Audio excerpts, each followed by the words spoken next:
am mbégte ci daje bi ñu daje tey ànd ko ak monsieur le préfet avec monsieur l'inspecteur ak autorité wu scolarité ak autorité wu système scolaire bi yëpp ñu daje tey parce que man ak mbokk yi nga xam ne ñoom laa bokkal forum citoyen pour l'émergence dañu yaakaar ni war nañu de temps en temps ñuy am njukkal bu ñuy delloo réew mi di ko delloo yi tamit école bi moo taxoon ren ñu bëggoon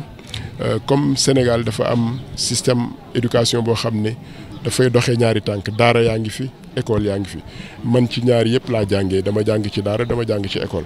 donc dama yaakaar ni kon war nañu aussi suñu demee ba yàlla may ñu lenn li ñu delloo njukkal école yi nga xamante ni ñoom ñoo ñu formé delloo njukkal encouragé xale yi nekk ci école boobu la moo taxoon ñu tànnoon ren ci yenn école yi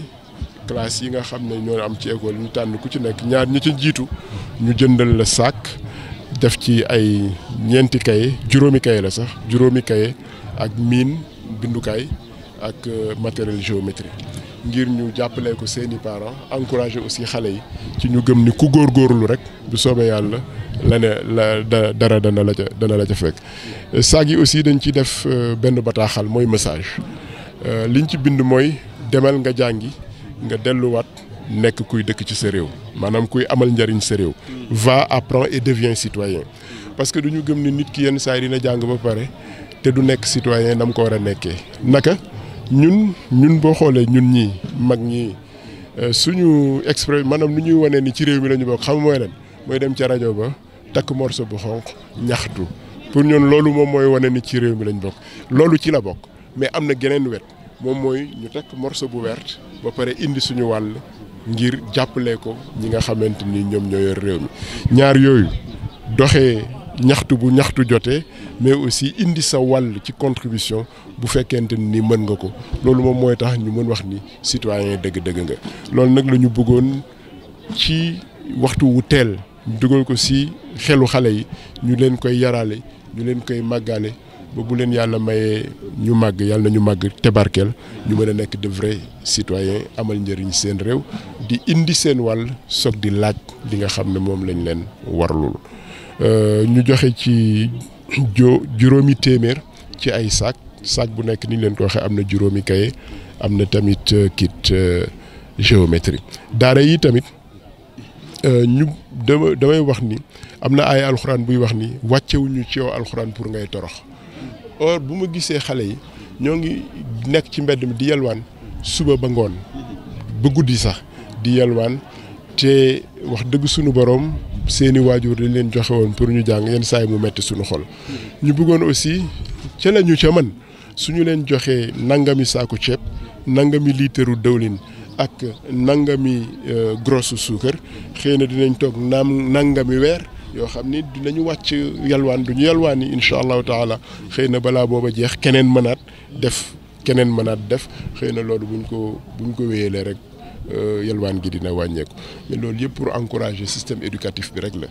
réew bu nit ñi jàngul yaruwuñu xàmmewuñu lu ñu am lu mu bari ci yàqu rek lay mujj. suspendre ruñ ko xam nga mbir yi moom maa ngi gërëm ñi ma jàppale aussi parce que gis nga bërki démb ñii seede nañ ma dama demoon tukki bi ma demee ci tukki bi ma daje fa ak kenn ci samay agent sax la man ko samedi dama war a organiser benn cérémonie de donation jëmale ko ci école yi ma wax ko li damay def lii ci école yi damay wax li def lii ci daara yi ci saa si dafa génne chèque am bindal ma benn chèque li ma maa ci contribuer xam nga loolu lu muy tekki rek mooy nit ñi bëgg nañu di def xëy na yenn saa yi dañ dul gis buntu buñ koy defee donc li ñuy def nii dañ koy def suñu initiative bopp mais chaque fois bu ñu ko yëkkatee rek am na ñu ciy jàppale donc bale yoon dañu defoon CMU parce que gis nañ ni aussi la santé c'est difficile dinañ ko defaat bu soobee yàlla dinañu continuer action yooyu ci wàllu santé bi jënd matériel pour les postes de santé suñu ko mënee ak dimbali école yi ci seen i consommable suñu ko mënee mais loolu lépp tamit duñu ci def lu ñu mënul lu ñu mën rek la ñuy def suñu mën fa mu yem fa la ñuy yem incha allah. Nous sommes heureux de cette rencontre de cet après-midi avec le Forum citoyen pour l'émergence. Nous avons voulu apporter notre contribution aux autorités scolaires, mais particulièrement aux enfants, aux élèves et aux talibés.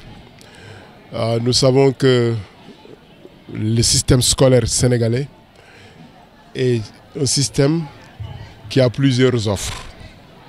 Aujourd'hui, l'école coranique fait partie des offres qui sont importantes dans le cadre de ce que les autorités sénégalaises veulent comme espace de formation, de transmission des valeurs, de transmission des savoirs et de transmission des compétences. Nous avons voulu encourager les premiers de certaines écoles en leur offrant un kit scolaire avec un message.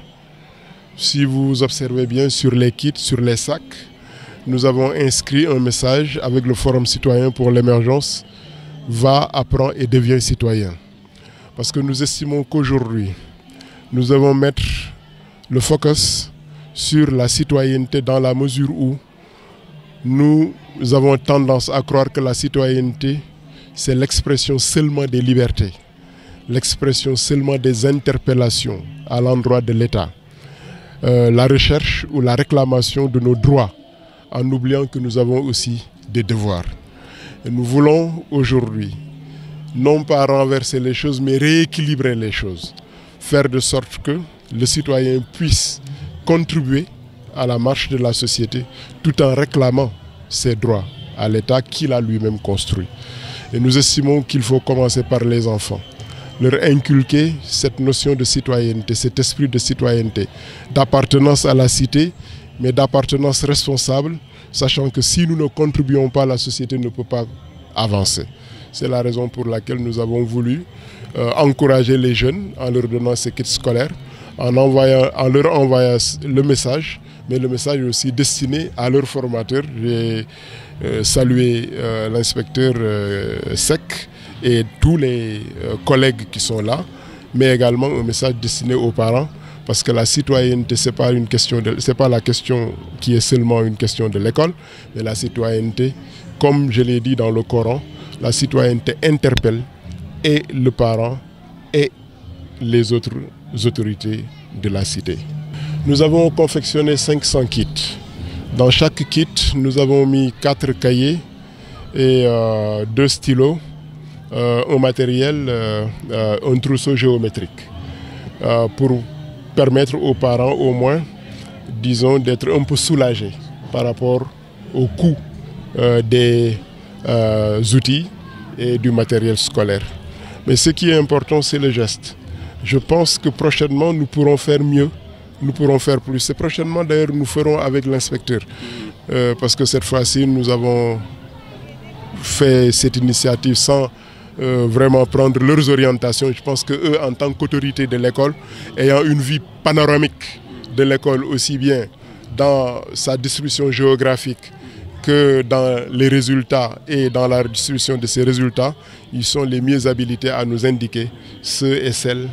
qui sont les mieux, disons, qu'on doit en tout cas primer avant les autres. Prochainement, Inch'Allah, nous prendrons langue avec l'inspecteur pour son orientation. Voilà un peu ce que nous avons. Je pense que l'école publique, c'est l'école de la nation. Toutes les écoles sont les écoles de la nation. Mais l'école publique est l'école de la nation parce que l'école publique, c'est l'école de nos impôts. C'est l'école des impôts des plus démunis. Nous tous, si nous sommes arrivés à ce niveau d'instruction, à ce niveau de responsabilité, c'est que des moins nantis que nous ont rassemblé leurs impôts pour nous permettre d'avoir un salaire. Ce salaire-là qui nous assure une économie familiale plus ou moins meilleure à la leur.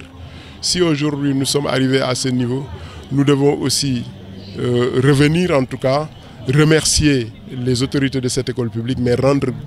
hommage à l'école publique et aussi